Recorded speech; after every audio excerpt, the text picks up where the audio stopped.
नमस्कार साथियों, आज हम लोग आदिकाल से संबंधित महत्वपूर्ण प्रश्नों को देखेंगे। अगर आप किसी भी प्रतियोगी परीक्षा की तैयारी कर रहे हैं तो इस प्रश्नों को जरूर देखें और ये भी साथ में देखें कि आपके कितने प्रश्न के उत्तर सही होते हैं। पहला प्रश्न है, श्रावकाचार किस कवि की रचना है? उत्तर है देवसेन। दूसरा प्रश्न है, भरतेश्वर बाहुबली रास किसकी रचना है? उत्तर है शालिभद्र सूरि। तीसरा प्रश्न है, परमात्म प्रकाश किसकी रचना है? उत्तर है जोइंदू। चौथा प्रश्न है, योगसार किसकी रचना है? उत्तर है जोइंदू की। पांचवा प्रश्न है, दोहा कोश के रचयिता कौन है? उत्तर है सरहप्पा। छठा प्रश्न है, भाषा सर्वेक्षण किसकी रचना है? उत्तर है श्याम सुंदर दास। सातवां प्रश्न है, हिंदी साहित्य का प्रथम इतिहास इस्तवार द ला लिटरेत्यूर एंदुई एंदुस्तानी किस भाषा में लिखा गया? इसका सही उत्तर है फ्रेंच। आठवां प्रश्न है, सच्चे अर्थों में माना जाने वाला हिंदी साहित्य का पहला इतिहास the modern vernacular literature of Hindustan के रचयिता कौन है? इसका सही उत्तर है जॉर्ज ग्रियर्सन। नौवां प्रश्न है, आदिकाल को वीरकाल की संज्ञा देने वाले आलोचक कौन है? इसका सही उत्तर है आचार्य रामचंद्र शुक्ल। 10वां प्रश्न है, उक्ति व्यक्ति प्रकरण के रचयिता कौन है? उत्तर है दामोदर शर्मा। 11वां प्रश्न है, अपभ्रंश व्याकरण के रचयिता कौन है? उत्तर है हेमचंद्र। 12वां प्रश्न है, मिश्रबंधु द्वारा विरचित मिश्रबंधु विनोद कितने भागों में विभाजित है? उत्तर है 4 भागों में। 13वां प्रश्न है, आसु कवि की रचना क्या है? उत्तर है चंद्रबाला रास। 14वां प्रश्न है, वीर गाथा काल को संधि काल एवं चारण काल की संज्ञा किसने दी? इसका सही उत्तर होगा डॉक्टर रामकुमार वर्मा जी ने। 15वां प्रश्न है, पौम चर्यू के रचनाकार कौन है? इसका सही उत्तर होगा स्वयंभू। 16वां प्रश्न है, पाहुड़ दोहा किसकी रचना है? इसका सही उत्तर होगा राम सिंह। 17वां प्रश्न है, नए कुमार चर्यू के रचनाकार कौन है? इसका सही उत्तर है पुष्पदंत।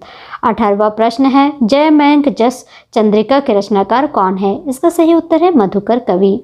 19वां प्रश्न है, कुमार पाल प्रतिबोध के रचयिता कौन है? इसका सही उत्तर होगा सोमप्रभ सूरि। 20वां प्रश्न है, महावीर प्रसाद द्विवेदी यहाँ ने होगा ने आदिकाल को क्या संज्ञा दी? इसका सही उत्तर होगा बीज वपन काल। 21वां प्रश्न है, गोरखनाथ के गुरु का क्या नाम है? इसका सही उत्तर होगा मत्स्येंद्र नाथ। 22वां प्रश्न है, हिंदी काव्यधारा काव्य के रचयिता कौन है? इसका सही उत्तर होगा राहुल सांस्कृत्यायन।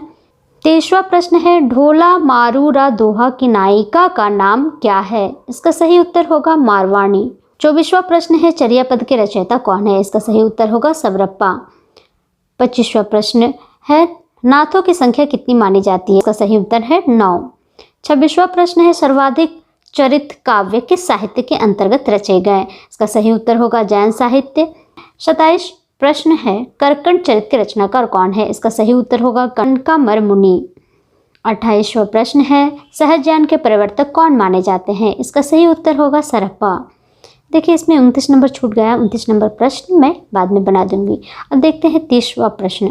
30वां प्रश्न है, पृथ्वीराज रासो को सुख सुखी संवाद के रूप में रचित माने जाने वाले आलोचक कौन है? इसका सही उत्तर होगा हजारी प्रसाद द्विवेदी। 31वां प्रश्न है, आदिकाल को अत्यधिक विरोधी और व्याघातों का युग किसने कहा? इसका सही उत्तर होगा हजारी प्रसाद द्विवेदी। 32वां प्रश्न है, आदिकाल को अपभ्रंश काल किसने कहा? इसका सही उत्तर है धीरेन्द्र वर्मा। 33वां प्रश्न है, विसल देव रासो की नायिका का क्या नाम है? इसका सही उत्तर होगा राजमती। 34वां प्रश्न है, गाथा सप्तशती की रचना किस भाषा में हुई? इसका सही उत्तर होगा संस्कृत। 35वां प्रश्न है, सहज ज्ञान के प्रवर्तक कौन माने जाते हैं? इसका सही उत्तर होगा सरहप्पा। 36वां प्रश्न है, गोरखवाणी किस आलोचक का संपादित ग्रंथ है? इसका सही उत्तर होगा डॉक्टर बड़थवाल की। 37वां प्रश्न है, किस विदेशी विद्वान ने हिंदी व्याकरण सबसे पहले लिखा? इसका सही उत्तर होगा जोशुआ केटलरे ने।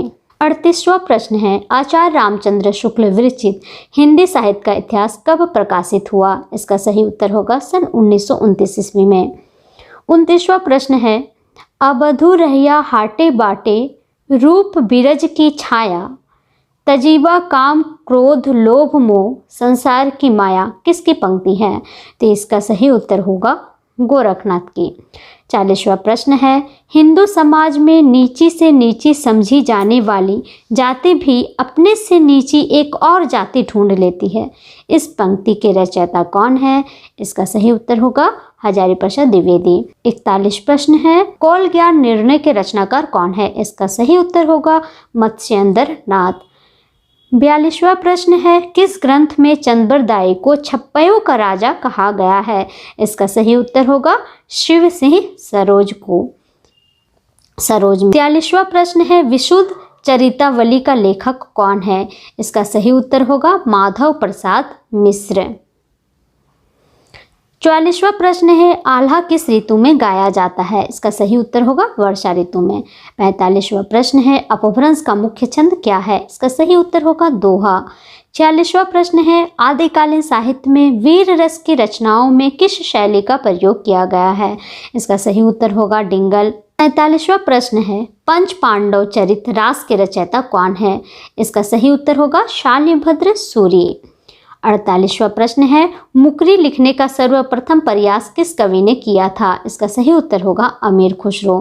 49वां प्रश्न है, जम्बू स्वामी रास के रचयिता कौन है? इसका सही उत्तर होगा धर्मसूरी। और 50वां प्रश्न है, आल्हा और उदल के चरित्र को वीर गीतात्मक काव्य के रूप में रचने वाले कवि कौन है? इसका सही उत्तर होगा जगनीक। इसके बाद भक्ति काल से संबंधित महत्वपूर्ण 50 प्रश्नों को देखने के लिए मेरे चैनल को लाइक और सब्सक्राइब कीजिए। धन्यवाद।